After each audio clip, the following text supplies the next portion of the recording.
नमस्कार दोस्तों, आपका फिर से स्वागत है मेरे इस वीडियो पे, हमारे चैनल पे। अभी तक अगर आपने हमारे चैनल को सब्सक्राइब नहीं किया तो मेरा रिक्वेस्ट है आप लोगों से प्लीज़ हमारे चैनल को सब्सक्राइब कीजिए। साथ ही साथ अधिक से अधिक लोगों के साथ हमारे इस चैनल को शेयर ज़रूर कीजिए, इस वीडियो को शेयर कीजिए ताकि असल जानकारी, असल मुद्दे लोगों तक पहुँच सके। आज मैं इस वीडियो में बेसिकली बात करने जा रहा हूँ इस मानसून सत्र के बारे में। इस मानसून सत्र में क्या क्या हुआ और साथ में उस खास चीज़ों के बारे में बात करना चाहूँगा जिसके बारे में सरकार ने कहा कि मेरे पास आंकड़े नहीं है। यानी कि आंकड़े जिसके बेसिस पे ही हम कोई चीज़ प्लान करते हैं, या फिर अगर मुझे कुछ बिल पास करना है, या फिर मुझे कुछ इम्प्लीमेंट करनी है, या फिर मुझे कुछ नई योजना लेकर आनी है, तो उसके लिए आपके पास एक आंकड़े होने चाहिए, यानी डेटा होना चाहिए।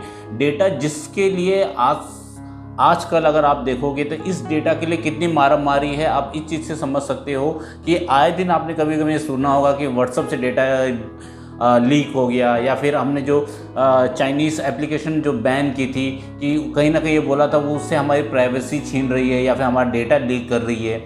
डेटा जो होता है वो क्यों मायने रखता है? वो इसलिए भी मायने रखता है कि इससे से अच्छी सरकारें बदल जाती हैं, पलट जाती है। यही डेटा है जब वो कोई रिपोर्ट में जब वो डेटा पब्लिश होता है और जब आपको और हमें चीज़ें पता चलती है। इसी डेटा के कारण यूपीए की गवर्नमेंट 2014 में बीजेपी की गवर्नमेंट आई थी और यूपीए की गवर्नमेंट हार गई थी। यही एक रीज़न था, डेटा, क्योंकि हमें पता था, आपको पता था कि सरकार कहाँ कहाँ क्या क्या गलतियाँ कर रही हैं। इसी डेटा के बल पे घोटालों के बारे में पता चला था। इसलिए ये डेटा हमें और आपको जानना बहुत ज़रूरी है। तो आज मैं इसी कुछ डेटा के बारे में आपसे बात करूँगा। साथ में और भी चीज़ें जो हुई हैं इस पूरे हफ्ते में उसके बारे में मैं बात करूँगा।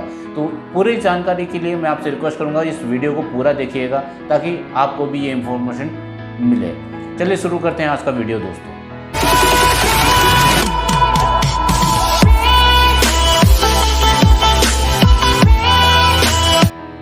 दोस्तों, इस बीते हफ्ते में जो किसानों का आंदोलन था वो और उग्र हो गया और वो दिल्ली तक पहुंच गया। वो दिल्ली इंडिया गेट तक पहुंचा है और किसान अपने बड़ी बड़ी रैलियां किया उन्होंने। इसका सबसे ज़्यादा असर जो है वो पंजाब और हरियाणा में देखने को मिला, जिसमें किसानों ने बहुत बढ़ चढ़ कर इसमें हिस्सा लिया, अगर आप कहेंगे तो सपोर्ट में। और साथ ही साथ में इसमें जो विपक्ष के जो राजनीतिक पार्टियाँ थी उन्होंने भी इसमें बढ़ चढ़ कर हिस्सा लिया।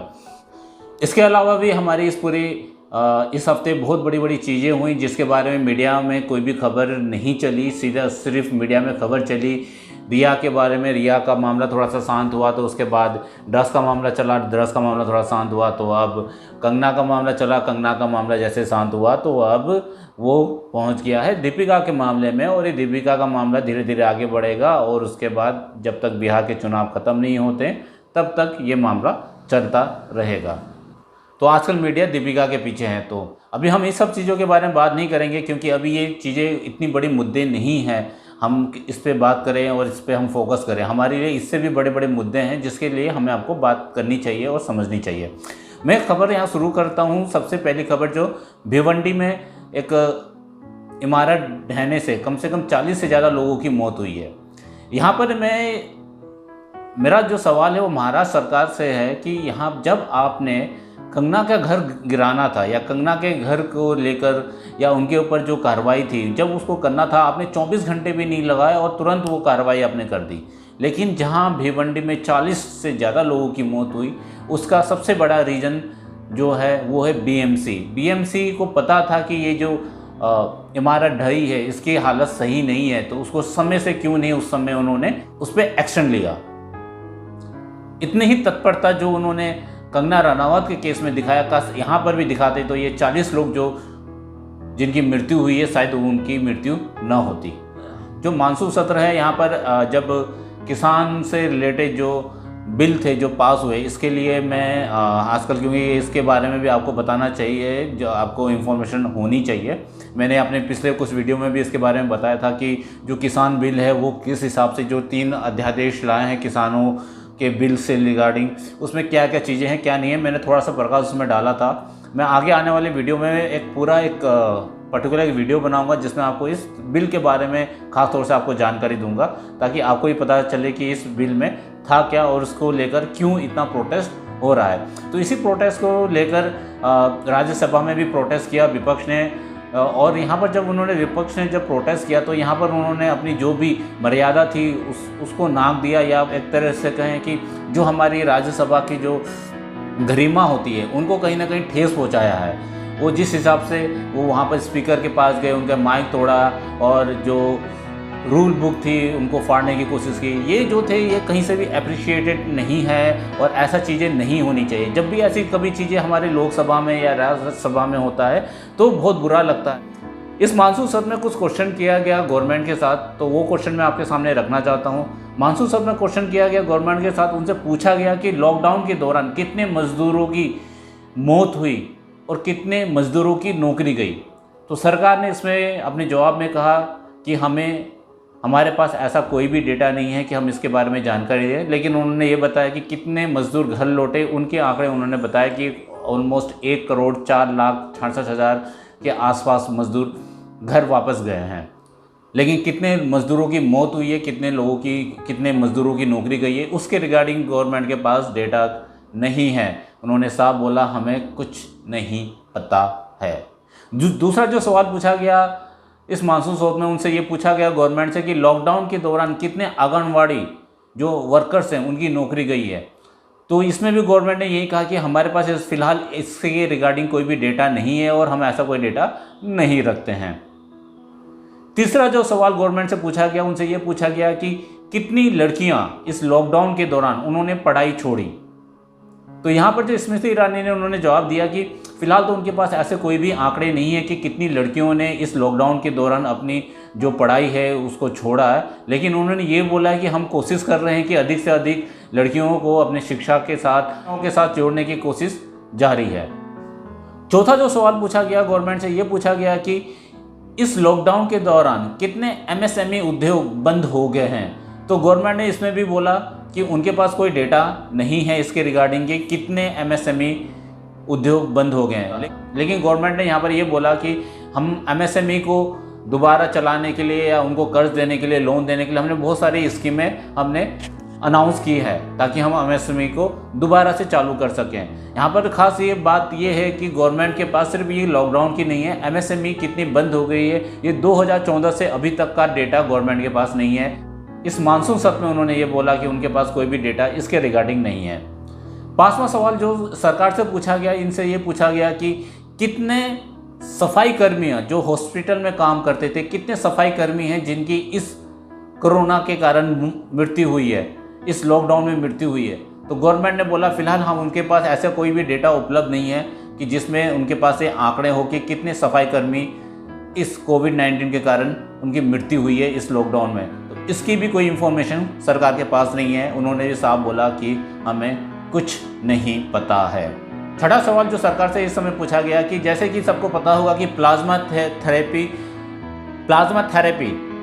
एक बहुत अच्छा इलाज है कोविड-19 से लड़ने के लिए। तो गवर्नमेंट से ये पूछा गया कि क्या आपको पास कोई डेटा है, आपको पता है कि कितने प्लाज्मा बैंक उपलब्ध हैं देश में, जहाँ से जाकर जो मरीज हैं, जो लोग हैं, वहाँ से जाकर प्लाज्मा ले सकते हैं, कितने बैंक हैं। तो सरकार ने कहा फिलहाल उनके पास ऐसा कोई भी डेटा नहीं है और उनकी जानकारी में नहीं है कि कितने प्लाज्मा बैंक देश में फिलहाल उपलब्ध हैं। सातवां सवाल जो सरकार से पूछा गया, ये पूछा गया कि क्या आपको पता है कि इस कोविड-19 के दौरान कितने doctor, nurse, health care workers, जिनको हम कोरोना वॉरियर्स कहते हैं, जिनको फ्रंट लाइन वॉरियर्स कहा जाता है, कितनों की मौत हुई है इस कोविड-19 के द्वारा। तो सरकार ने फिलहाल बोला कि उनके पास ऐसी कोई भी इंफॉर्मेशन नहीं है और उनको नहीं पता है कि कितनों की मौत हुई है। तो अगर उनके पास मौत नहीं हुई तो वो उनको कोई कंपनसेशन भी इनके रिगार्डिंग नहीं दे सकते। लेकिन यहाँ पर जो इंडियन मेडिकल एसोसिएशन है उन्होंने उनको बताया कि 382 जो डॉक्टर्स हैं उनकी मौत हुई है कोविड-19 के दौरान। आठवां सवाल जो सरकार से पूछा गया, तो उनसे ये पूछा गया कि क्या आपको पता है जो किसान जो आत्महत्या कर रहे हैं उन्होंने किस रीजन से, किस कारण से उन्होंने आत्महत्या की है, क्या उनके पास कोई डेटा है इसके रिगार्डिंग। तो सरकार ने यहाँ पर बोला कि नहीं, उनके पास ऐसा कोई भी डेटा नहीं है, लेकिन वो इसकी कोशिश कर रहे हैं, इसके आंकड़े पूरे इकट्ठा करने की पूरी कोशिश कर रहे हैं और इसके रिगार्डिंग उन्होंने राज्य सरकारों से भी कहा है कि वो डेटा उपलब्ध कराए जल्द से जल्द।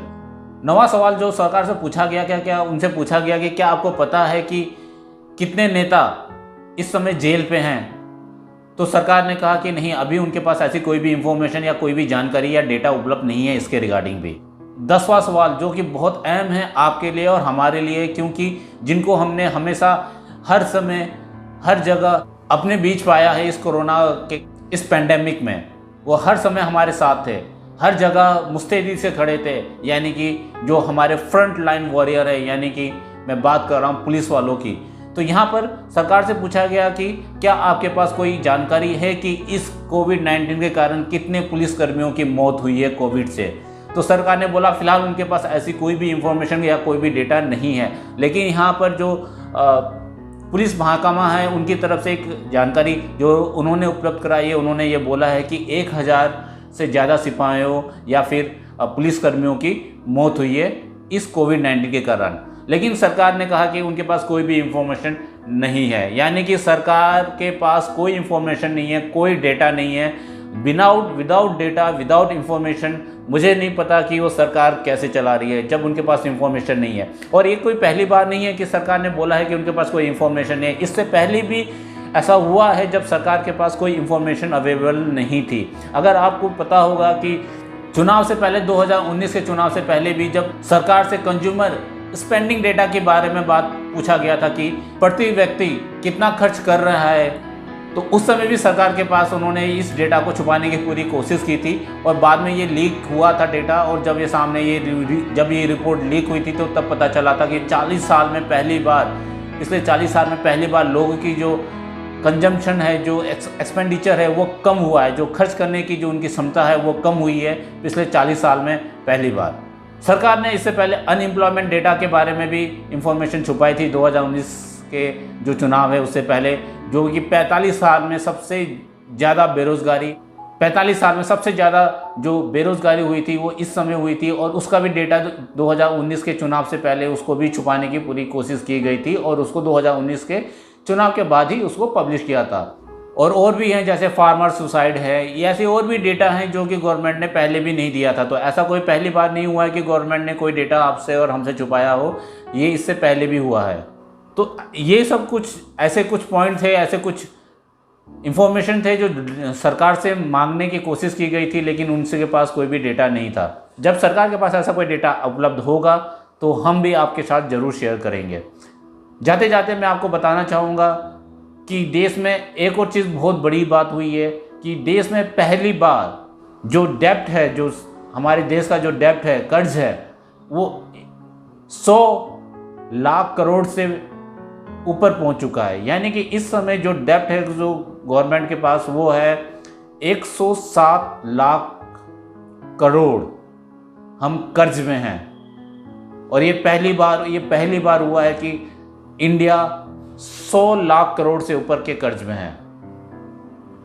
साथ ही साथ इस पिछले हफ्ते में कैग की रिपोर्ट भी सामने आई, CAG की रिपोर्ट, उसके बारे में भी मैं विस्तार से आपको अगले वीडियो में ज़रूर जानकारी दूंगा कि उसमें बहुत सारी जानकारी है जिसके बारे में कैग ने खुलासा किया, चाहे वो राफेल के रिगार्डिंग हो, चाहे जो हमारे जो सैनिक है उनके जो मिलने वाली जो सुविधा है उसके बारे में हो, चाहे दिल्ली सरकार की चिकित्सा सुविधा के बारे में हो, चाहे GST के बारे में हो, ऐसी कोई और भी सारी वो इन्फॉर्मेशन है जो कैग ने इस समय हमारे सामने, आपके सामने रखी है। इसके बारे में विस्तृत जानकारी लेकर मैं अगले वीडियो में आपके सामने ज़रूर आऊँगा। आपका हमारा वीडियो कैसा लगा प्लीज़ कमेंट बॉक्स में कमेंट करके ज़रूर बताइएगा। साथ ही साथ अगर वीडियो अच्छा लगा तो लाइक ज़रूर कीजिएगा और अधिक से अधिक लोगों के साथ शेयर ज़रूर कीजिएगा। धन्यवाद दोस्तों, मिलूंगा आपसे जल्द ही अगले वीडियो में।